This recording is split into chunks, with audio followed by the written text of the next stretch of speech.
Welcome back to our Total Sense Bite-Size episodes. I'm Tom Henske, and I'm here to help parents teach their kids about money. Today, I'll be preparing you for your next money dinner time conversation with your kids. In this short episode, I'll give you a few questions to help prompt the conversation. Nothing more, just some helpful questions to ask, and I'll also give you some of the responses you're likely to hear. This should be enough to help pique their curiosity about money.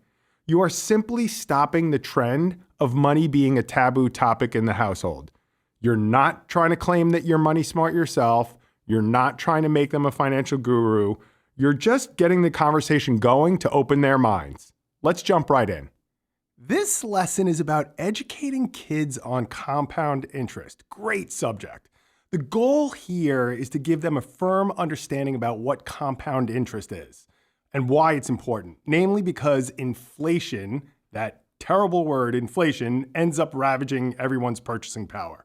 So what we're going to do is use inflation and the concept of $1 stashed under that mattress is not $1 10 years from now.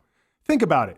By not earning interest, a person's actually spending money with nothing to show for it, otherwise known as losing money. People who understand compound interest are truly motivated to develop that habit of saving, which is exactly what we're trying to get our kids to do. But this begins, of course, with helping kids understand what interest is.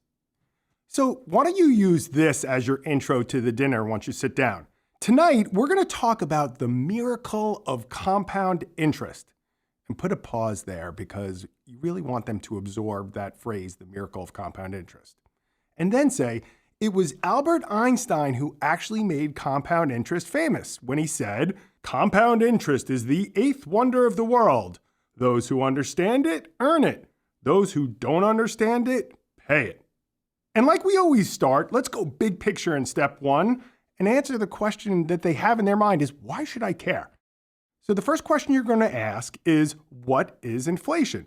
Their likely answer is going to be something like, things cost more every year, which is right. You'll add a little bit to that by saying, yeah, inflation is the increase of the prices of goods and services over time. That's exactly what inflation is. But here's the interesting question when we're talking about it. How does inflation affect us? They'll give you a couple of different answers, but the basic gist is because inflation, the value of $1 is also called purchasing power, which reduces every year. So for example, if you had $100 and we look 5 years down the line, it can buy less than $100 today could buy. The example I love using is the pizza example. When I was a kid, pizza cost 90 cents a slice. Today, if I went to the local pizza place, it's going to cost me about $3 a slice of pizza. That's inflation.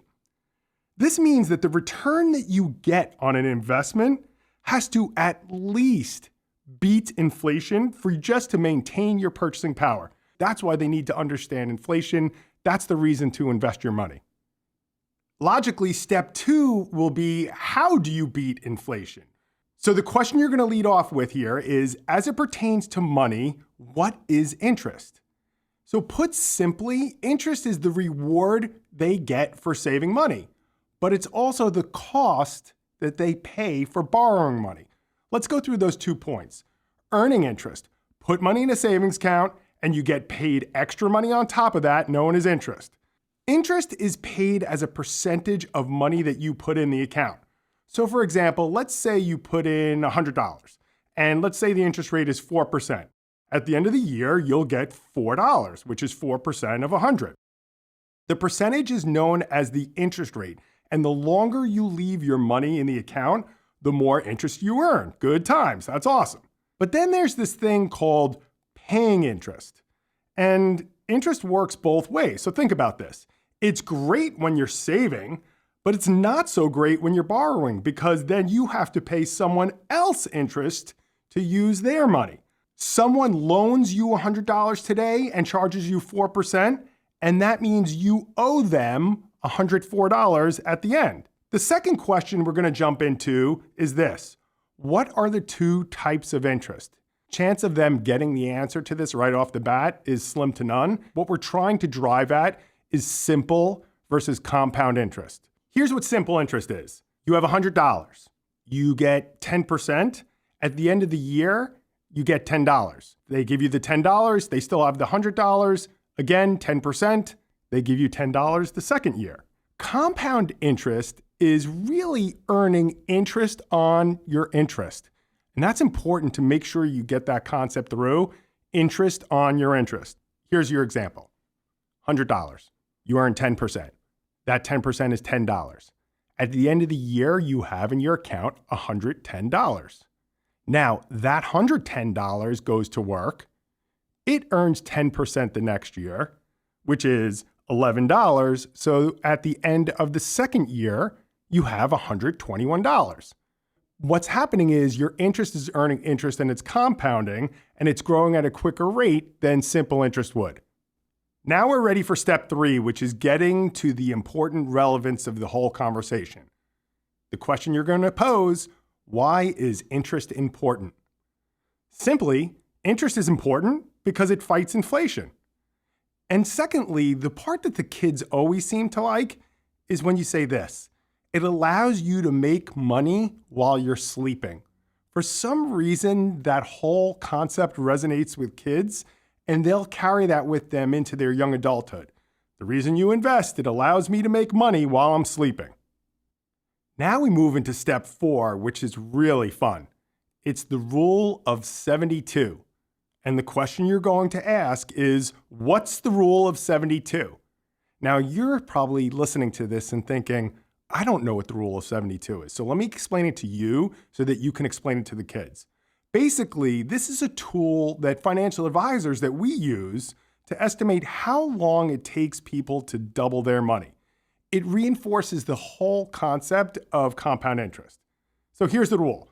If you take the number 72 and you divide it by the interest rate that you intend to get, the result will be the number of years it takes to double your money.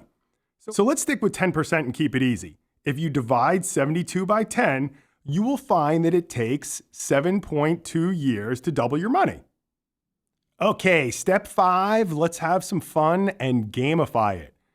This is what you're going to say to the kids. Okay, we're going to play this game and we're going to play to 4. The first person to 4 wins.